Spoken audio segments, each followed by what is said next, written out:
Characteristics and classification of angiospermic plants.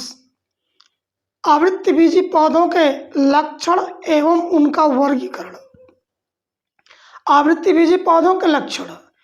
इन पौधों में मुख्य पौधा बीजाणु उद्भिद होता है अर्थात स्पोरोफाइट होता है, जो 3 मुख्य भागों में विभेदित होता है: जड़, तना एवं पत्ती, रूट, स्टीम एंड लीफ।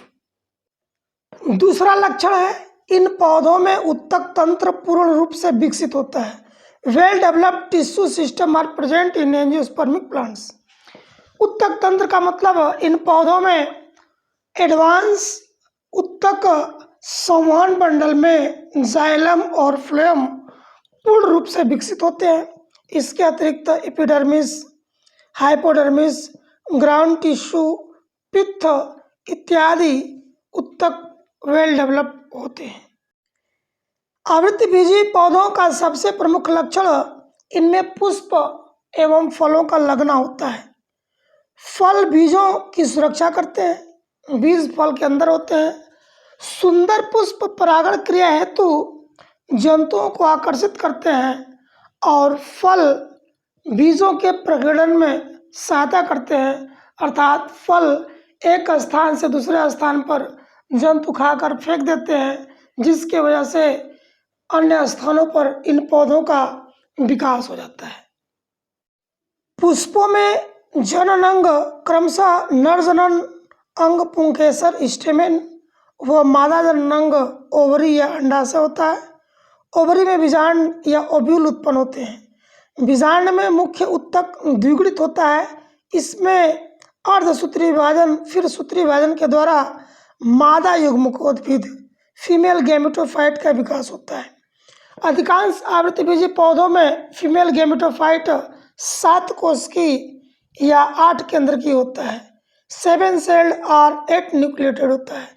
इसमें 3 प्रथिमुख कोशिकाएं, 2 ध्रुवी केंद्रक एवं 1 अंड कोशिका एग सेल तथा 2 सहायक कोशिकाएं सिनर्जिड सेल्स होती हैं।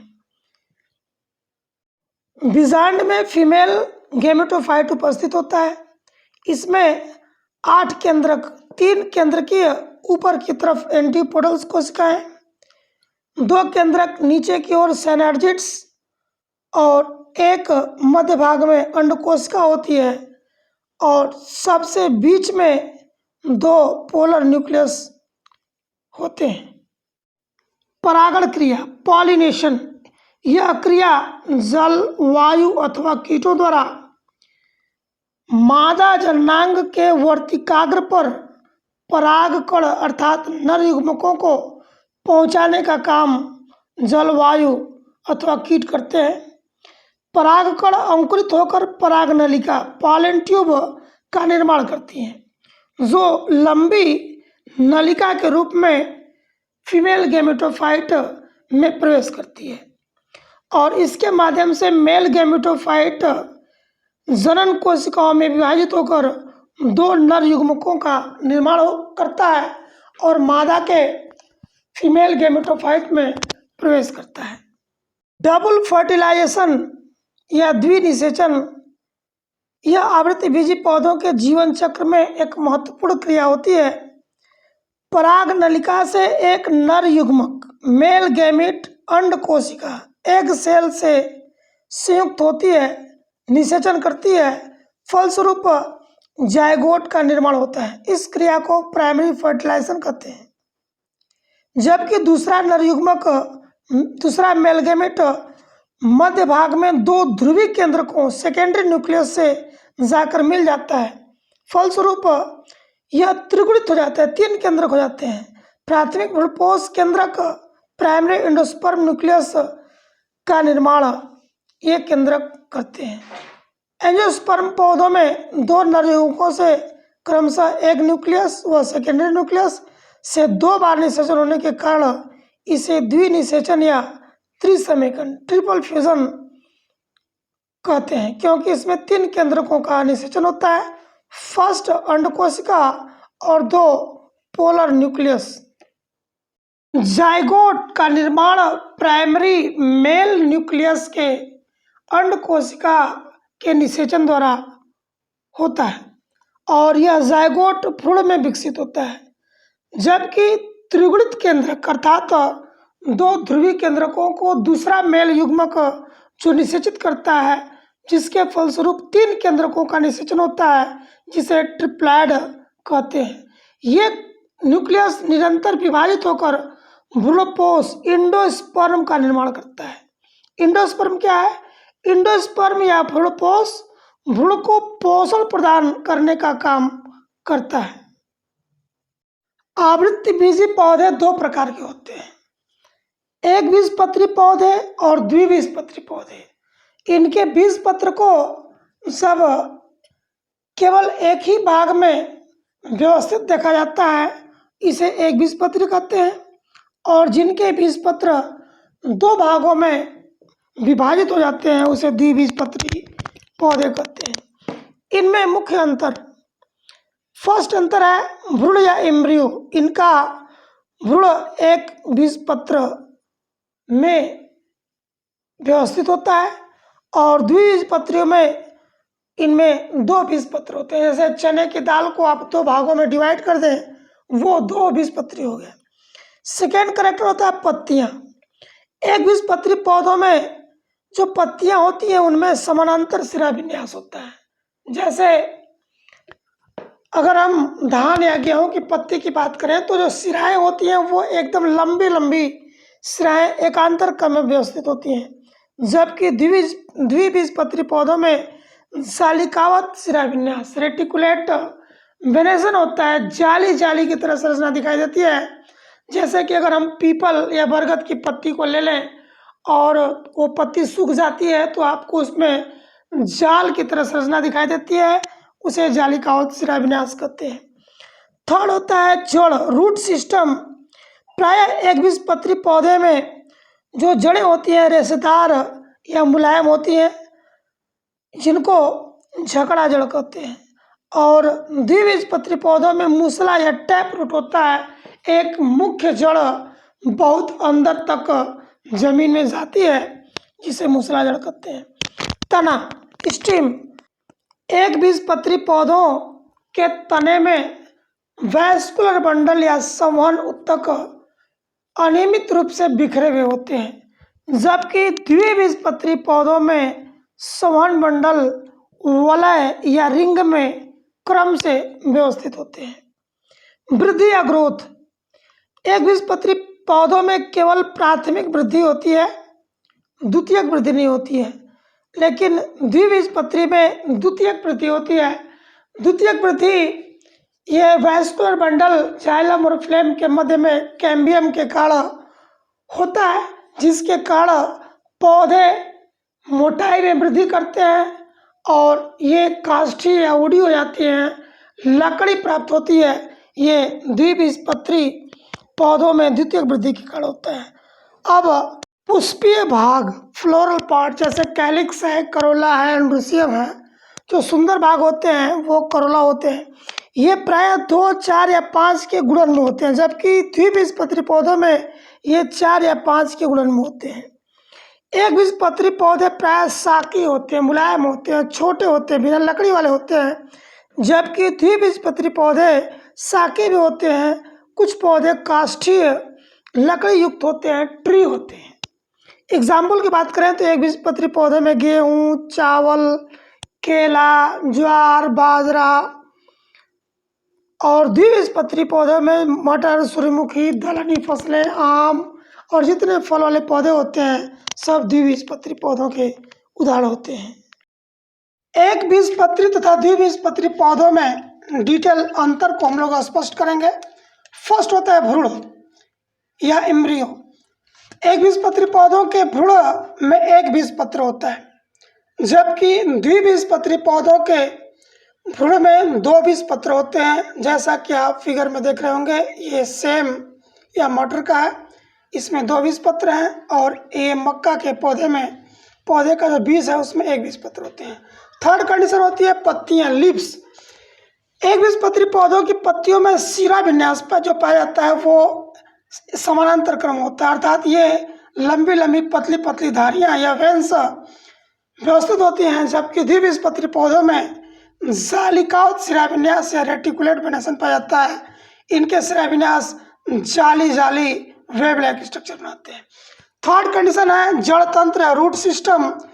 एक बीजपत्री पौधों में रेशेदार या झकड़ा जड़ तंत्र फाइब्रस या रूट सिस्टम पाया जाता है।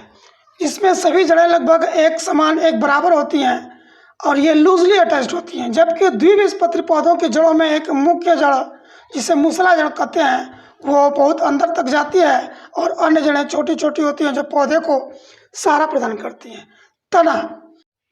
एक बीजपत्री पौधों के तने में संवहन बंडल बिखरे हुए होते हैं। Scattered vascular bundle are present in monocotyledonous plants. आप देख रहे हैं ये ढेर सारे बिखरे हुए संवहन बंडल पाए जाते हैं और बीच में ग्राउंड टिश्यू इन खाली जगहों को भरता है। और डाइकोटिलेडनस प्लांट्स में संवहन बंडल एक रिंग में अरेंज होते हैं। ये रिंग है, इसके किनारे किनारे ढेर सारे संवहन बंडल बिखरे हुए उपस्थित होते हैं। भरण उत्तक वैस्कुलर बंडल के बीच बीच में जो खाली स्थान होता है उसमें भरण उत्तक भरे होते हैं। द्विबीजपत्री पौधों में ये कार्टेक्स, एंडोडर्मिस, पेरिसाइकिल और पित्त में विभाजित होते हैं, जबकि एक बीजपत्री पौधों में केवल भरण उत्तक होता है। इनमें कार्टेक्स, एंडोडर्मिस, पेरिसाइकिल और पित्त उपस्थित नहीं होता। द्विबीजपत्री तने की आंतरिक संरचना में हम लोग सबसे बाहर की तरफ एपिडर्मिस या वह त्वचा की परत देखते हैं जो एक दूसरे से सटी होती हैं। कुछ कोशिकाओं में बहुकोशिकीय रोम पाए जाते हैं और क्यूटिकल की परत भी पाई जाती है। इन्हीं एपिडर्मिस में स्टोमेटा या रंध्र पाए जाते हैं।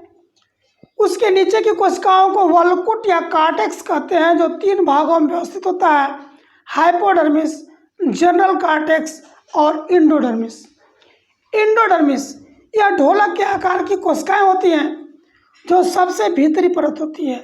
यह परत लहरदार होती है, इसमें अनेक स्टार्च के कण पाए जाते हैं। रंभ या स्टिल, इनमें निम्नलिखित भाग होते हैं: पेरिसाइकिल, इंटरनल पेरेन्काइमा, संवहन बंडल और पित्त। पेरिसाइकिल यह द्वितीयक कोशिकाओं की बहुपर्तीय लेयर होती है। इसके नीचे इंटरनल पेरेन्काइमा की कोशिकाएं पाई जाती हैं और मध्य भाग में संवहन बंडल एक व्यवस्थित क्रम में लगे होते हैं। संवहन बंडलों में जाइलम और फ्लम के मध्य भाग में कैम्बियम पाया जाता है जो द्वितीयक वृद्धि में कार्य करता है। द्विबीजपत्री तनों में संवहन बंडल संयुक्त, कंजॉइंट, उभय फ्लोएमी, बाइकोलेटरल तथा ओपन प्रकार के होते हैं। पित्त तने के मध्य भाग में पित्त पाया जाता है। यह शिशु तने में ही नष्ट हो जाता है और एक बड़ी गुहिका या कैविटी बना लेता है, अर्थात तने के मध्य भाग में खाली स्थान या गुहा बन जाती है। पुष्प के भाग प्रायः एक बीजपत्री पौधों में 2, 4 या 5 के गुणन में कैलिक्स, कोरोला वो अन्य भाग होते हैं, जबकि द्विबीजपत्री पौधों में प्रायः 4 या 5 के गुणन में पुष्प के भाग होते हैं। एक बीजपत्री पौधों के उदाहरण फर्स्ट है शुगर केन या गन्ना, जिसका वैज्ञानिक नाम है सैक्रम ऑफिसिनेरम। बम्बू या बांस, Bambusa species. Coconut, Cocos nucifera. Banana, Musa paradisiaca. Barley, जिसे जौ कहते हैं, हॉर्डियम वल्गेयर। ऑनियन या प्याज, एलियम सीपा। राइस या चावल, ओराइजा सटैवा। व्हीट या गेहूँ, ट्रिटिकम एस्टिवम। मेज या मक्का का वैज्ञानिक नाम जियामेज होता है। अब हम लोग द्विबीजपत्री पौधों के एग्जाम्पल देखेंगे। कैस्टर, जिसे अरंडी कहते हैं, रिसिनस कॉमनिस। चाइना रोज या गुड़हल, हिबिस्कस रोजा साइनेंसिस। गुजावा या अमरूद, Psidium guajava. Mango, Mangifera indica. Papaya या पपीता, कैरिका पपाया। रेडिस या मूली, रेफिनस सटाइवस। रोज या गुलाब, रोजा इंडिका। सनफ्लावर्स या सूर्यमुखी, हेलियंथस एनस। और या हल्दी, टेमरिंडस इंडिकस। पिजन पी, जिसे अरहर कहते हैं, कजानस कजान इसका वैज्ञानिक नाम होता है। अब अगला अंतर देखेंगे। एकबीजपत्री पौधे प्रायः शाकी या हर्बेसियस होते हैं, मुलायम पौधे होते हैं, शाक के रूप में कोमल पौधे होते हैं, जबकि द्विबीजपत्री पौधे शाकी भी होते हैं, कभी कभी ये काष्ठीय या लकड़ीयुक्त या झाड़ियों के रूप में भी पाए जाते हैं। द्विबीजपत्री पौधों में द्वितीयक वृद्धि बहुत ही इम्पॉर्टेंट पहलू होता है। अब इसके बारे में अध्ययन करेंगे। In vascular bundle of a dicot stem the cambium is present in between the xylem and phloem. It is known as intrafascicular cambium. Both the intrafascicular and interfascicular cambium unite together to form a complete ring called the cambium ring. The activity of the cambium ring gives rise to secondary growth. द्विबीजपत्री पौधों के तनों के संवहन bundle में एधा या cambium xylem व phloem के बीच उपस्थित होती है। इस कैम्बियम को इंट्राफेसिकुलर कैम्बियम कहते हैं, अर्थात जाइलम और फ्लोएम के बीच जो कैम्बियम उपस्थित होती है उसको इंट्राफेसिकुलर कहते हैं। पित्त की कोशिकाओं से मेडुलरी रेस की कोशिकाएं मेरिस्टेमेटिक या विभज्योतक होकर इंटरफेसिकुलर कैम्बियम बनाती हैं, अर्थात पित्त की कोशिकाओं से इंटरफेसिकुलर और जाइलम और फ्लोएम के मध्य में इंट्राफेसिकुलर कैम्बियम बनता है। दोनों कैम्बियम की कोशिकाएं आपस में मिलकर कैम्बियम रिंग बनाती हैं। कैम्बियम रिंग द्वारा ही द्वितीयक वृद्धि होती है। इसके फलस्वरूप प्राथमिक जाइलम से द्वितीयक जाइलम व प्राथमिक फ्लोएम से द्वितीयक फ्लोएम बनता है। सेकेंडरी जाइलम और सेकेंडरी फ्लोएम के बनने को ही द्वितीयक वृद्धि कहते हैं। द्वितीयक वृद्धि को हम लोग चित्र के माध्यम समझेंगे। हम इस चित्र में देख रहे हैं प्राइमरी फ्लोएम बाहर की तरफ, प्राइमरी जाइलम अंदर की तरफ है और इन दोनों के बीच में एक रिंग बना हुआ है जिसे कैम्बियम रिंग कहते हैं। इसका निर्माण इंट्राफेसिकुलर और इंटरफेसिकुलर कैम्बियम के द्वारा होता है। इंटरफेसिकुलर कैम्बियम को देखेंगे। ये पित्त की कोशिकाओं में मेडुलरी रेज उत्पन्न होने के कारण ये कैम्बियम की कोशिकाएं मेरिस्टेमेटिक हो जाती हैं और एक रिंग बनाती हैं, इसको कैम्बियम रिंग कहते हैं। और जाइलम और फ्लोएम के मध्य में फेसिकुलर कैम्बियम ये एक रिंग बनाता है। दोनों रिंग आपस में मिलकर के चारों तरफ एक रिंग बनाती हैं जिसको कैम्बियम रिंग कहते हैं, जिसके द्वारा अब जाइलम फ्लोएम में द्वितीयक वृद्धि होगी। इस चित्र के माध्यम से हम लोग सेकेंडरी ग्रोथ को स्पष्ट करेंगे। जैसा कि हमने देखा जाइलम अंदर की तरफ, फ्लोएम बाहर की तरफ, मध्य भाग में फेसिकुलर कैम्बियम बनता है और कैम्बियम बनने के बाद इनकी कोशिकाएं, कैम्बियम की कोशिकाएं मेरिस्टेमेटिक हो जाती हैं, जिसके कारण इनमें विभाजन शुरू होता है। अंदर की तरफ प्राइमरी जाइलम के पीछे की ओर कोशिकाएं वृद्धि करती हैं और सेकेंडरी जाइलम का निर्माण करती हैं, जबकि बाहर की तरफ फ्लोएम की कोशिकाओं के अंदर की ओर सेकेंडरी फ्लोएम बनता है। दोनों विभाजन के फलस्वरूप सेकेंडरी जाइलम की मात्रा अधिक होती है, जिसके कारण द्विबीजपत्री पौधों के तने में मोटाई होती है, लकड़ी ज़्यादा मिलती है, जिसके कारण कॉर्क या कॉर्क कैम्बियम बनता है। कॉर्क कैम्बियम वाली लकड़ी बहुत ही टिकाऊ और अच्छी होती है। Thanks for watching my videos. अगला वीडियो होगा आवृत्तिबीजी पौधों में पुष्पों का विकास, विकासी लक्षण एवं आवृत्तिबीजी पौधों का वर्गीकरण। वीडियो देखने के लिए धन्यवाद। Please like, share and subscribe my channel. Thanks.